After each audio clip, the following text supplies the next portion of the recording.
All right. Thank you so much for joining me at AirJobBoss TV. I am the AirJobBoss, and if you have not already, please subscribe to my channel for more of these important updates and information about how you can become a professional airline pilot, the dream of so many of us. Now, today is pilot hiring update day, and there has been normally not entirely a whole heck of a lot of change. And that is good because hiring is booming in the airline business, and airline pilots are being hired at record numbers. Now, we know in 2022, we had more than 13,000 commercial airline pilots hired by the major airlines within the United States, and that is the target.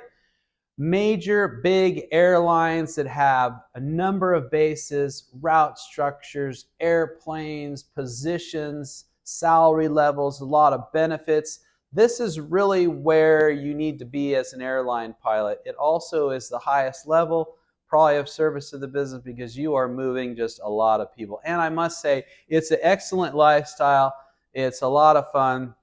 It's difficult to be an airline pilot, but it's very rewarding, and you're constantly growing and honing your skills. Now, because 2022 was such a big year, you would think that something would be relaxed in 2023, and it looks as if 2023 is going to exceed the hiring of 2022 with more than 13,000 pilots being hired by the major airlines with the United States. Now, if you go to Boeing, which has been renowned as one of the organizations that has a pretty good handle on the forecast, they believe in the next 20 years that the entire planet is going to require over 600,000 new pilots. That's the globe over. Now, within the United States, they predict that the United States, basically North America, over the next 20 years, is going to need around 128,000 new airline pilots.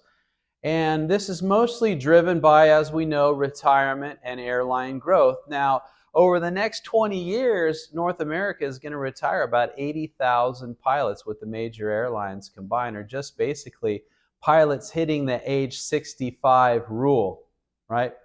So the Boeing and Airbus forecast is right on the money. They think that that's about right, and due to growth and retirements, we're going to see hiring continue at relatively its pace now. I would say in 2024, you might see the same numbers, maybe a little bit less, and just basically based on the number of applicants, because there might be a little lag in the availability of pilots until certain changes occur that make it easier to hire pilots, right? And to stem this pressure that's being caused by, quote unquote, a pilot shortage, all right?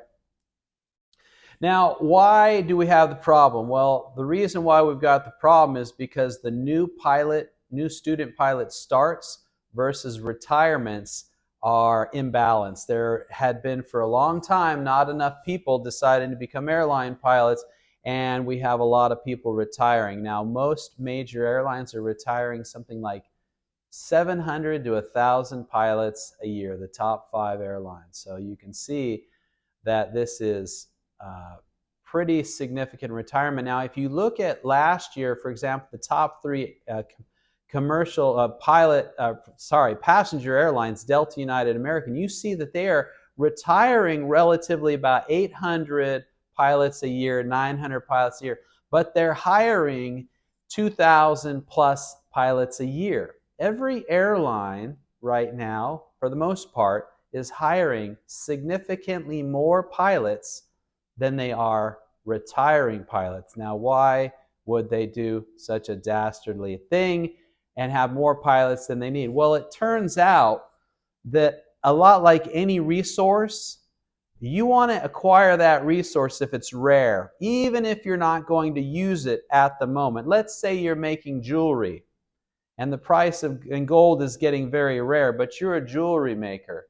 And you're looking down the road and saying, if I can't get a hold of gold, I stop being a jewelry maker. So I'm going to buy a lot of gold right now, and I'm going to store it. and then I will always be a jeweler when gold becomes very rare. The same thing is occurring with pilots. Airlines are hiring up the limited resource they have. Now, they're limited a little bit because when they hire a person to be a pilot, but yet they don't have a training slot, they have to set this person aside at home and pay them, but that person may evaporate over the period of about 6 months. If you kept them there, they might find another job. So that balance, they can hire a certain amount in the future, get them in the training pipeline. That's super important. Get them in the training pipeline so they're onboarded, if you will, a part of the company, a part of the culture, and they're likely not to go anywhere if you make the hire correctly. So that's what's really going on. You see American Airlines, Delta, United, Southwest, JetBlue, all hiring slightly in front of pace of retirements, and some significantly in front of pace. Now, there's also a little bit of airline growth. Airlines have typically grown about 5 to 7% annually. This is consistent with the forecast moving forward as well. So just alone, if you look at an airline that has 10,000 pilots, they're going to need an additional 700 a year just on growth alone. That is if operations remain static. And that comes to another point. Operations are not going to remain static. So they're going to have to address this pilot shortage. So except for just hiring a lot of people and running out of people to hire, how are companies going to stem this shortage? Number one, you've got to make more students. So airlines are working with flight schools to basically motivate people to enter the field of aviation. How they do that, they basically guarantee them employment after their education or reimbursement of their educational costs. So as a trend in this hiring process, there are many organizations that are combining themselves with educational institutions. ATP, for example, has a great program where you can basically flow or get hired by a regional airline, in some cases, Spirit and Frontier, if you are in the program. And a lot of airlines are starting ab initio, that is from zero time entry, programs where you can eventually work your way into becoming a professional airline pilot for that particular company. Allegiant has an incredible program. I think they're still running it out of Colorado, where you can enter with zero time, and at the end you go right into Allegiant. As I said, Spirit has that, I think, at this point through ATP, Frontier as well. American, Delta, United, many companies have a cadet or affiliation program where a lot of time they're lending you the money to pay for your flight training, and then you pay it back in the future under normal student loan style terms. Anyway, I'm going to go into another video about that, but this is one way they're addressing that pilot shortage. Number two is they're efforting to lower the requirements. For example, obviously an unrestricted ATP, which is required for 121 operation, is at 1,500 hours, and they are going to start trying through regulatory adjustments lower that requirement. Now, there's a little bit of pushback on that because that had just been elevated to 1,500 hours for a very specific reason. It was legislation to try to improve aviation safety. So lowering the qualification is not as attractive as the next one, which is increasing the pilot retirement age. There is a big push to extend pilot retirement age from 65 to 67 and reduce the pressure on the airline business so that they can maintain their service, maintain the amount of flights, the destinations, and the frequency of flying.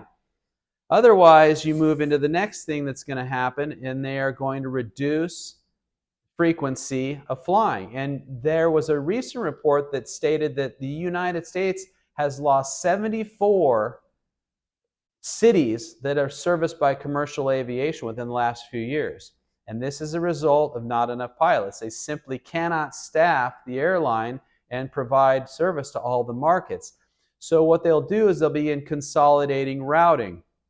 Rather than having a city served between point A and point B 8 times a day by small airlines, they're going to go to 5 flights a day with bigger airlines, bigger aircraft, I should say, right? So that consolidation is going to be one way they're going to ease that. They're also introducing visa worker programs where, as I said, the entire planet requires 600,000 pilots in the next 20 years, with the United States, North America wanting about 128,000 of those. How do they get those aviators? They pull them from other countries, other nationalities. So they will begin to ease worker visa programs and allow foreign aviators to work at U.S. airlines. All right. Also, increased productivity at a lot of airlines because the advent of artificial intelligence augmenting the logistics and being able to write very clever programs for crew scheduling. As this improves, they will be able to get more productivity from the pilots. And I will tell you, my personal experiences, pilots are flying a lot now. We are flying many hours. We're flying closer to the FAA maximum hours than we ever have been in the history. So when you have a 1,000-hour cap, whereas a pilot used to fly about 800, sometimes I was flying 600 hours a year when my cap was 1,000. This is becoming, they know this, and they've been able to write scheduling programs to optimize that pilot. The person that they have on property, they're using to a greater level of efficiency. So that is another way they're going to address it. So here's things that can affect hiring in the future. As I've already said, almost all of the airlines in the United States are hiring. Many are trying to reduce their entry requirements. There is programs to help you learn how to fly, pay for your flight training, get you in a pipeline to work for a major airline. But they are hiring a lot of pilots. They will both run out of pilots, and there are things that can affect, major things that can affect airline operations. Number one, an economic downturn. And I'm going over these things to impress upon you the urgency if you want to become a professional pilot, or you're in the middle of your progression and you stalled out a little bit on trying to get a job at the next level, whether it be regional airline or major airline. It's urgent that you do so quickly. These are great times, but great times do not last forever. So here's a few of the things that we don't want to see happen. Economic downturn, very likely. Economic downturns are just like a clock going around. They happen regularly, on time, and most of the economists can forecast them. And there's a lot of rather dire predictions that maybe the United States will suffer as an economic downturn. A lot of people think there is an economic downturn due to inflation, but it is transparent to the airline business. Believe me, the airline business is booming. We are fully loaded, high yield fares, where we have more people that want to fly than can fly based on our capacity to carry them. So you're going to see an increase of fares and a reduction in the amount of flying if this continues. But an economic downturn can shut the country and airline business down immediately, at which time hiring will cease immediately, and may even lead to furloughing pilots. As they have a saying in the airline business, they hire until they furlough, and they furlough until they hire. Number two, war and conflict. We know this is September 2023, and we know that there's always war and conflict. If this war and conflict becomes either local within the area in which an airline flies, or is economically burdensome, meaning your country is financially supporting a war, and that can definitely cause difficulties. I wonder how, the Russian domestic airline businesses right now. I bet it's suffering quite well. I bet not a lot of people are moving around. A lot of government resources are being used elsewhere, and so there's not a lot going on. This can easily happen in any country in the world. If they enter into war or conflict, it will absolutely shut down the airline business. Pandemic, of course, a pandemic, as we know, this has happened in my lifetime twice, that it has really had two pandemics have had a significant effect on air travel, which is generally brought upon by governments closing immigration and tourism down, right? Closing venues like attractions or conventions or gatherings, concerts, excursions, they close that down, and then there's no reason to go anywhere, so people stay home, and obviously they don't use airlines. So pandemics. Terrorist attacks also could affect hiring in the airline business. Anytime where you have something as dastardly as a terrorist attack, of course it makes people afraid to fly. Security procedures increase, making it more difficult to fly, whether it's difficulty entering or exiting countries or states or cities or airports in general. So terrorist attack obviously is going to cause a problem with our hiring in the future if it ever happens. Safety issues, widespread safety issues. Now, Americans tend to not be as sensitive to a particular airplane malfunctioning. I know we had issues with the Boeing 737 MAX, at which time I was flying that aircraft. Also had trouble with the 787 when it came out. It's all time. Every now and again you get problems with a certain aircraft, and it makes people reluctant to fly. And maybe they want to put off travel until maybe a determination of the safety of aviation is assured. So those things can cause problems. Also in the future, you might see ecological considerations, specifically through government regulations or self-imposed by companies, that they will not fly so much, or they will limit the amount of flying they do per year or the amount of fuel burned per year, and it will be voluntary. And one would think, well, this would be detrimental to their profit margin and their business model to restrict their supply. Coca-Cola doesn't say, well, this is really rotting people's teeth, we should probably make less Coca-Cola, right? But in our modern day and age, where we are socially and ecologically conscious, if it's done broadly by the entire industry and they self-regulate down, that is definitely a possibility. And I would say one benefits the other. For example, if we voluntarily can't find pilots to be hired and we've got to reduce our service, why not just say we're doing it for ecological reasons, and then maybe we can at least garner a little positive PR and draw what customers we do have to our airline. So they're kind of used in combination, that socio-ecological advertisement angle, if you will. So it's possible that the pilot shortage is suppressed a little bit and hiring then slows based on ecological and company policy. Another thing is technological advancements. Now, this is not technological advancements meaning we're going to have a computer or a robot fly the plane, or we're going to go from one pilot or two pilot cockpit to one pilot cockpit, which a lot of people are speculating on, yeah? But I don't believe that that's going to be the case.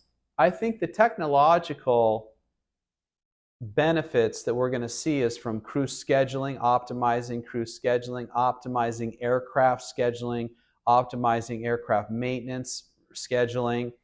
Also, the air traffic system, getting bigger planes into smaller airports, more direct flights that reduce time. These types of technological advancements. I would be interested in what your thoughts would be on going from two pilot cockpit to one pilot flight deck, if you will. What you think, is that going to be something that we're going to see in the future?